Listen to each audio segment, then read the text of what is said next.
Before we get into this video, guys, please hit the subscribe button below. Thank you and enjoy watching. Welcome to Irish Footy Vlogs, and this is the match preview of the crucial European Championship qualifier between the Republic of Ireland and our nemesis in recent times, Denmark.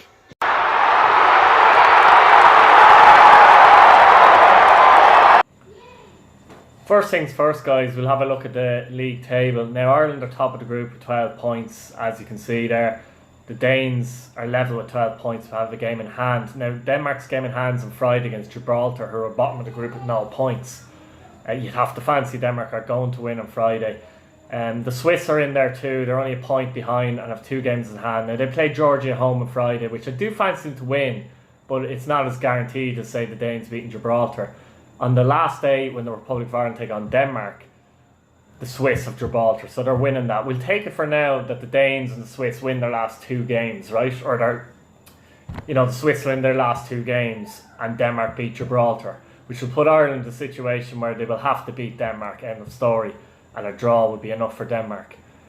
Now, that's, we look at Denmark and we look at Ireland, and the Danes have actually only lost 1 game in the last 31 games. But they've got some players, like you look at Christian Eriksen not playing as well for Spurs. Anders Christensen is a good player as well, but not getting in the Chelsea team. Poulsen is a good player at Leipzig as well. But, the Republic of Ireland, Glenn Whelan was talking about after the Switzerland game, and he spoke about, it was something I was actually thinking about during the game, and he spoke about it honestly after the game, which was great to see, how we tend to wait to see what other teams are going to do. When we played Denmark at home, the last time we played Denmark at home in such a big game, we were walloped. We were beaten 5-1. We didn't really attack them as such. We were just wide open completely. Now, we're going to have to defend well in this game. There's no doubt about it. But we're going to have to play with an intensity and an attitude of showing them absolutely no respect. We have to get in their faces. This is what we have to do. We have to make Denmark nervous. Something that we haven't really done in a lot of these type games. And yes, we got a draw in Denmark, and we got a draw against Switzerland. Now, everyone remembers us beating Germany 1-0 with that Shane Long goal under Martin O'Neill. Now, the last time we played Germany at home, we were spanked 6-1.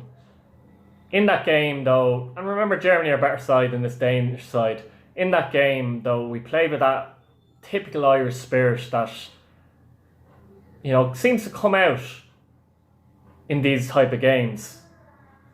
Obviously it didn't against Denmark the last time, but that's what we need. We need that this time. We need players to really stand up and not fear the occasion, remember, we're playing Denmark as well. The players have to remember that. We're not playing France, we're not playing Italy, we're not playing Germany. So with a performance like that, we're capable of beating them. Whatever way Mick McCarthy sets the team up, tactically, formation, our starting point, we just have to believe. We have to have the belief that we can beat Denmark. If we can't at least have the belief we can beat them, then what's the point? We've got, I was thinking about this earlier, I was looking at Sheffield United, how Sheffield United have gone to Spurs, they've played Arsenal, I think Chelsea as well, and they haven't lost any of those games. They drew with Chelsea after being 2-0 down, and they beat Arsenal at home. Now, there's 4 Irish players in that Sheffield United team. John Egan, who I think is a good defender. You've got David McGoldrick, Robinson, and Enda Stevens. The spirit they show when they go out on the pitch and they're playing against these big teams with big players, they don't care. We need that kind of spirit against a team, Denmark, who wouldn't have the players overall that those club teams would have. Now, it's interesting because Mick McCarthy, I just finished watching his press conference. Now, I knew this before it, but obviously I feel the New Zealand game's a bit of a distraction personally. I think he knows the starting 11 for the game against Denmark on Monday, which is fair enough. But, the back 5 picks itself for me, even though Kieran Clark is back and playing very well. The back 5 has to pick itself. Randolph in goal, Doherty in ahead of Coleman, obviously Coleman suspended. Stevens left back, Egan and Duffy centre back. Now, I think though he has to, and again, I'm not talking about gun-ho attack here, but he has to let Doherty and Stevens do generally what they try and do at club level. Now, I appreciate our midfield don't really link up the play, but the full-back Stevens and Doherty have to be allowed to bomb forward at the appropriate times in this game, because they're well able to get the crosses in and contributing to service. Particularly if McGoldrick is up front, which he likely will be up front. He thrives in that kind of play, and of course plays with Stevens at Sheffield United. So that could be an avenue I'd personally be looking on, and play in that kind of high tempo sort of a way. Midfield, I'm not sure what he'll do. He'll definitely pick Hendrick and Whelan, but I'm not sure if he'll go 2-man or 3-man midfield. Because a 3-man midfield, you can toss a coin between Brown and Hurren. Will he play someone up top with McGoldrick? I'm not so sure. I think he might end up playing a 3-man midfield. As I said, our back five is quite strong.